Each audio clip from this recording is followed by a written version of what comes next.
those people that are crazy enough to think they can change the world are the ones that actually do.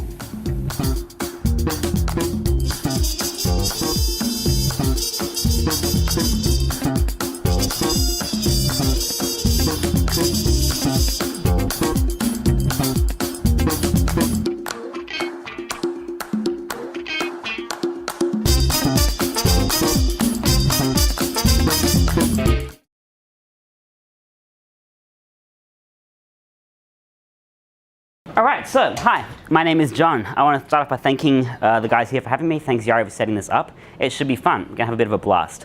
I'm going to talk content. I'm going to talk about why you make content, who you make it for, how you make sure that it's actually doing the right thing, how you keep a constant pipeline of content all the time, so you never actually run out of stuff to serve people and entertain, educate, resource people with. And I'm going to talk about how to make sure you get syndication. If I get some time at the end, I'd love to walk you through some software and tools that I use, that I love, that I've discovered recently, and we'll see how we go. If you've got any questions, I'd love for you to ask them at the end, because otherwise I might lose my train of thought and then never get it back. All right, so why do you want to listen to me? Let's talk about that. I always think it's a good idea to give people a concept of who I am and why my opinion may or may not matter to you. So I'm a writer. I've published in Time, Business Insider, Forbes, Inc.com, Entrepreneur magazine, around 40 other publications, including the SF Chronicle. I've published on startups, entrepreneurship, marketing, creativity, technology, and so on. I have over 2 million reads on Medium in the past 12 months, currently 118,000 followers on Medium, and roughly 200,000 monthly readers. So I have an audience that I've built up over time, and it's an audience that trusts me. It's an audience that trusts me because I've given them a certain amount of content regularly, consistently, and in a way that I think connects with them. I'm also an entrepreneur. I founded my first company when I was 17, and I fucked it up really badly because I went into business with a guy who ran off with most of the money. So that's kind of a lesson I can give you right away. Make sure you know who's got the money. I was the founder of a small advertising agency, and by small I mean it was just me. And I was very stressed running around with all kinds of clients. And I'm also on the team with Speedlancer. Now, Speedlancer is a freelance platform. It's an Australian company, and we have a bit of a difference. We take almost an e-commerce approach to using freelancers, where you buy outcomes rather than hiring individuals. And I'm the Chief Marketing Officer there. Lastly, I'm a digital pro. I've worked with lots of cool brands. I've spoken to a few concerts. I've produced some rap music, and I've generally just enjoyed myself digitally. This is me on Medium. Medium.com/@Jon Westenberg if you want to check me out. And these are some of the brands that I've worked with in the past 12 months. So HubSpot, Combank, Optus, Macy's, and Zova. And I won a Hermes Advertising Award for working with Zova for running a campaign called The Slant, which was a pretty cool advertising award to win. And it's my first ever award, so it's on my mantelpiece. And when people come over to my house, I say, "Hi, I'm John. Here's my cat. There's my award. You should love me." So I'm going to start with creating targeted content. The biggest thing that people get wrong when they're making any kind of content at all, and I'm talking podcasts, videos, movies, records, whatever kind of content they're making, the biggest mistake is it's not targeted. They haven't thought about who it's for, why it's for them, why they're going to respond to them, and they haven't thought about why their audience should care. And the reason they haven't thought about all these things is because they don't actually know who their audience is. They have a vague idea in their heads, maybe my audience is me, maybe my audience is my mum, maybe my audience is my cat. It's actually not. Your audience is a very specific person who is going to care about your product or your service for a very specific reason, and they're going to respond to your content for a very specific reason. Now, I like to build customer personas and audience personas. This is one of mine. This is the Kramer. The reason I use a TV character is because it's really hard to remember who your audience is. And if I look at somebody and I see their attributes and I can assign them to being, oh yeah, this is a Kramer, then I can remember who they are, how I'm communicating with them, and why I should take a certain tone or offer a certain thing. So the Kramer for me is very important. That's an agency founder. They've been in the business for a while. I know their demographic and I know their identifiers. Now this is based on research that I've done over years of working with these people, research I've done using my CRM, data I've purchased, data I've gathered myself, and so on. By making sure that I know all this information, I can build a targeted customer persona that's going to cover everything I need to know to build content for this person, including their goals, their challenges, and their offer. The offer is the important part here. I know if I'm creating a piece of content for somebody, exactly what I should offer in order for them to respond positively to me, and in order for them to feel that the offer is not inconsistent with the content that I'm creating for them. Because that's kind of a key part as well. When you're using customer personas, you want to achieve consistency. You want to make sure that what you're doing is congruent. It's congruent with your tone and with the tone people want to hear. It's congruent with your overall values, mission, company, all that kind of stuff. And to make sure you achieve that congruency, customer personas matter. I normally recommend around 3 customer personas for your audience. 3 is a magic number. It's the number of Star Wars films there really are. It's also the number of characters that I think are really good in Seinfeld. Generally speaking, I don't do a single thing without looking at my customer personas. If I am going to write a blog post, I start by asking myself, who is this blog post for? It's not just going to be a rant about some random crap that doesn't matter. It's going to be a specific piece of content that I have targeted to at least one customer persona at any given time. At any given time, I'm going to publish a piece of content for each persona on a regular basis. I know that the George, who is a consultant, does not want the same piece of content that an agency founder wants, because the George persona has a really different set of things they're struggling with, and they have different values and they respond differently. So if I'm going to create a piece of content that is going to get in front of everyone at once and appeal to all of my personas, it's going to be weakened and diluted, because I can't tailor the messaging to everyone all at once without excluding everyone all at once. Which means if I'm going to make content, I will make it just for the George, just for the Elaine, just for the Kramer, just for each of my customer personas in a way they're going to respond to. So a content piece can be anything. No matter who your customer persona is, you have to look at what kind of content they want, not just what kind of content you want to produce. It might be that you think it'd be really cool to have a podcast. And that's great, maybe it would be cool to have a podcast. But if you do not have customer personas and audiences who will actually respond to a podcast, there is no point in doing it, because they're not going to listen to it. They're not going to give a fuck, Not every single audience is going to respond to the same pieces of content. I know I don't respond to video very well. I just don't really care about video. If I'm watching a video, I'd rather watch one of the 3 Star Wars movies. I wouldn't rather watch Gary Vaynerchuk, because I don't care. But some people respond really well to videos. It depends on your customer persona. Content can be anything entertaining, educational, and consumable, but it has to align. When you do create targeted content, this is often what people look at building. I don't know if you can see this at the back, but this is a pretty boring, normal, not really functional content funnel. You make content, you give people an offer, and then they sign up. That in an ideal world, sure, they might do that. But in a non-ideal world, it's pretty shit. Because nobody is going to just sign up for something because they read one piece of content, listen to your podcast, or watch one of your videos. That's not enough. That's not enough detail. Even if you do have perfectly aligned customer personas, they're not going to go right through a funnel like this just because you've made some content. So what I tend to say to people is that no matter how targeted you get, you have to also think about aligning your funnel with who your customer personas are and what they're going to respond to. I know, for example, that rather than having something like this, if I have a Medium blog post or a LinkedIn blog post, and then I have a webinar, and then I have a consultation, and I have an auto flow set of emails, and every single thing is targeted to each individual persona, and I have a different funnel for each persona, I know that's going to get me a lot further than just saying, hey, sign up, get an email, buy from me, please. And so I use a different funnel for every persona because I know what's going to make people respond to every single one of them. This is not shit. That's kind of what I like to define this one as. Shit versus not shit. And look, when I have a customer persona, I know that content is about more than just getting people through the door. Content is an essential part of every single touch point that you have in your funnel. I know you might not be able to see this very well from back there, but you can talk to me afterwards. I'll send you the slides. You can check it out there. But when I do look at talking to somebody, every time I give them a piece of content, I look at that as being a touch point that moves them through my funnel and makes them care more about me, care more about my product, and get through to the end goal. So it's not just they read a blog post. They read a blog post and then I'll send them case studies and I'll send them giveaways, resources, PDFs, whatever it is. I will send them piece of content after piece of content that's going to make them trust me more and respond to me more. I look at something called attraction, acquisition, and win, which kind of means, oh, because I'm so cute. But attraction and acquisition, these are two very separate things. I don't look at somebody as being acquired if they've read a blog post or signed up for a newsletter, because they haven't really been acquired at that point. They've just been attracted to you. They're just roughly in your orbit, and they've roughly started to care, and they've roughly started to be interested. They are attracted. The acquisition part doesn't actually happen with a piece of content until they've taken the serious action that all of your content is designed to push them through. Now, back when I did the customer personas, I talked about the offer and having a specific offer. That is what acquisition means.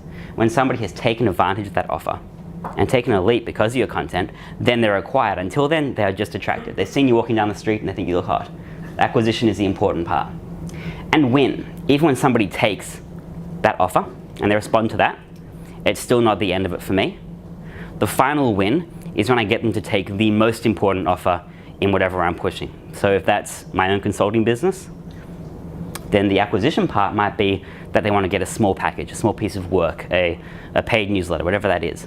But the win is when they sign up for a big package and I do marketing for them. Or with Speedlancer.com, the acquisition, that's when maybe they buy a blog post from us or they buy a logo. But the win is when they sign up for a subscription and they pay us and we give them lots of work over time. So I look at that attraction, acquisition, win as being a way of rethinking how we interact with people and how we claim that they're a part of our ecosystem. So this is something I like talking about, how to make a lot of content. This is my favorite topic because I'm obsessed with writing and I'm obsessed with doing things like podcasts. It's what I do instead of playing Xbox because I love it so much. And I have a lot of processes that help me publish so much content. In the past 12 months alone, I've published around 100,000 words on Medium because I write obsessively and I make sure that I publish all the time. I use tools like IA Writer to make sure that I am in touch with the words that I'm writing, and because it's really minimalist. I store everything in Evernote and I have a constant pack of ideas in there that I can turn to at any time to always be generating new content. But you can use whatever works for you. Every single person, every single company, every content creator is going to find a workflow that is ideal for them, and just because I use one does not mean it's right for you. You have to find whatever is going to help you generate a lot of content. But what I do is I plan out my writing in advance. I don't just sit down and say, okay, today is a Wednesday, I'm going to publish a blog post. I know at the start of this week everything that I'm going to publish at the end of this week. And I know at the start of the month everything I'm going to publish in that month. I have all this, not just in my brain, in a spreadsheet, in a database, in Evernote, and I have really good understanding of what's being published for which persona at what point. I sketch out my posts 1 week ahead. So I have a month's calendar going, 30 days. 30 days worth of posts, which for me equates to around 20 to 25 separate blog posts. I have all these in a list with notes, ideas around what they're going to be, and the week beforehand, I look through the week to come and I sketch out each of these posts, and I have a rough idea of what's going to be in that piece of content, so that I have 3 to 5 sketches of pieces of content that I can look at and flesh out and go through. I review each day's posts the night before, make sure that they're actually aligning with my customer persona, but I haven't kind of gone out of sync. So the night before, last night was a Tuesday night, I checked through the post that was going to get published today. Today was an Inc.com column, and I made sure that it aligned with who I was going to be looking at, and then I filled that out. I follow a 3-day share schedule. So when I publish a piece of content, it's not the end. It doesn't just disappear into the ether. It's going to be brought back, rejuvenated, refreshed, republished, reposted on all kinds of platforms. But it starts with a 3-day schedule. Day 1, publish the post, it gets shared on one platform. Day 2, shared another platform. Day 3, shared another platform. Generally speaking, that's probably going to be day 1, Twitter and LinkedIn, day 2, Quora, day 3, Snapchat. That's the way I push my content out.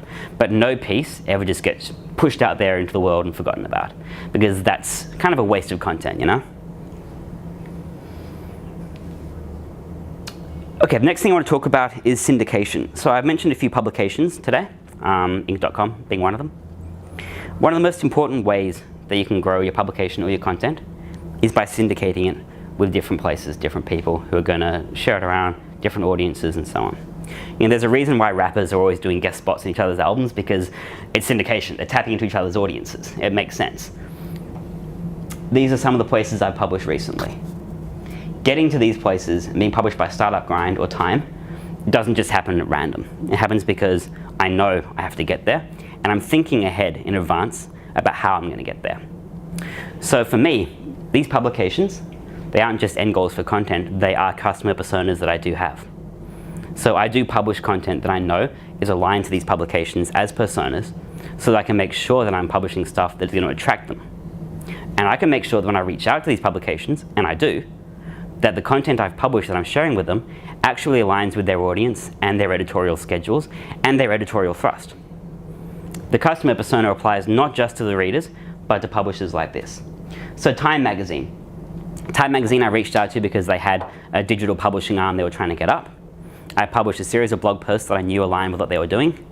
I emailed these posts to them and I asked them to syndicate these posts out. It wasn't at random, it wasn't an email blast. It was specifically looking at, okay, Time are a persona. I know what Time want, I know what to offer them. I'm going to contact them and give them that. And that actually worked out pretty well. A lot of bloggers will tell you that to do syndication, you should buy lists of TechCrunch reporters and email them en masse, and they're going to hate you so much if you do that because they get so many emails all the time. The only way to get syndication is to publish, reach out, be targeted, keep it small, keep it personal. With Inc.com, same thing. With New York Observer, same thing again. And all these platforms have led to a massive push in my audience and a growth in my audience that I couldn't have gotten just by publishing for myself. Because all these platforms have invested a lot of time into growing their audiences and a lot of budget that I don't have to invest in my own. Tapping into them, that's what's really worked, and it's enabled me to grow a pretty solid audience. So that's been really powerful. The next thing I want to talk about from here is what makes content work and what makes content fail. So the reason people come to me and say they stopped publishing isn't actually because people aren't reading their blog. And it's not because their blog has been a huge disaster, it's because they've stopped writing it. So if you're a blogger, the chances are you're going to go really hard for a week. Probably a week tops. You'll go so hard, you'll publish all the time, so many posts, you'll be like, you're crazy for it, it's the greatest thing ever, yay, wow. And then week 2, you stop because you can't think of ideas, or you get bored, or it doesn't seem like it's exciting. And then week 3, your blog disappears into the void to which all blogs go to die. And that happens to so many people because they just don't maintain this kind of connection with the planning stages and the analysis of their blog. And they don't think long term. They think in the immediate moment, I'm going to publish a lot of content. But content doesn't just have to be thrown out like that. And it never is by the really established and successful content creators. Whether that's Eminem or George Lucas or Neil Patel, whoever it is who's creating this content, they are thinking about this stuff in advance. They are planning it. They are taking an analytical and methodical approach, and that is how they can achieve success. So that's really the most important part of all this content process. And what I've tried to illustrate tonight through these customer personas, these ways of creating content and so on, is some of these methodologies that have worked really well for me. The last thing I want to discuss is non-blog content. So I've spoken a lot about the kind of stuff that I publish on Medium because that's where I'm most comfortable. But I mentioned at the start, there is more than just blogging. There's so much content out there that you can create, and it's going to be different for each of you, and it's going to be different from your customer personas. So Snapchat is one thing I want to discuss. I know they're not doing so well. I follow the news and I see people posting on Facebook about the stock prices, and I really don't give a fuck because all I care about right now is whether or not people are going to still respond to me on this platform. I invest in a lot of platforms and I'm always creating content for a lot of platforms. Wherever I'm getting responses from right now, that's important. But on Snapchat, I know that what I do for my blog is not necessarily going to work in the same way because it's such a different platform with such a different language with such different people. Just because I can publish a 500-word post on Medium does not mean that the same thing is going to do well on a video-based platform where it's all about instant gratification and instant responses.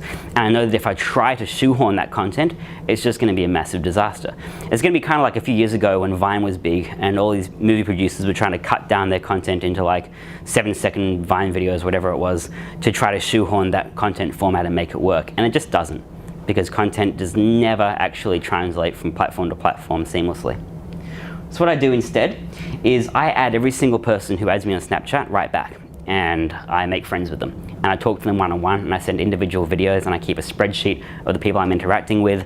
And I do a thing that I learned from String. I don't know if you guys are familiar with her work, but she's a great Snapchat influencer, where I train people that if they Snapchat me an emoji of a light bulb, I will Snapchat back some free advice about their business or their blog. And that's something that would never work on Medium, but it works really well on Snapchat. And by thinking about how my content is going to get received on Snapchat and what people are going to do with it, I can achieve a certain level of success there that I wouldn't if I just mass blasted content out there. And it's the same with whatever platform you want to go on, whether that platform is Tumblr, if that's still a thing, or whether it's going to be Quora, which is currently a thing, or LinkedIn, which is going to be even huge. Compared to everything else, it's going to be massive pretty soon because LinkedIn are making amazing steps. Or if it's Tinder or Grindr, I don't know what your deal is, but whatever you're doing, you have to think about where you're putting content and why you're putting content and how that format is going to react for different people. So that's kind of the meat of the talk. Again, I'm Jon Westenberg, Speedlancer, and Creatomic is my blog. At its core,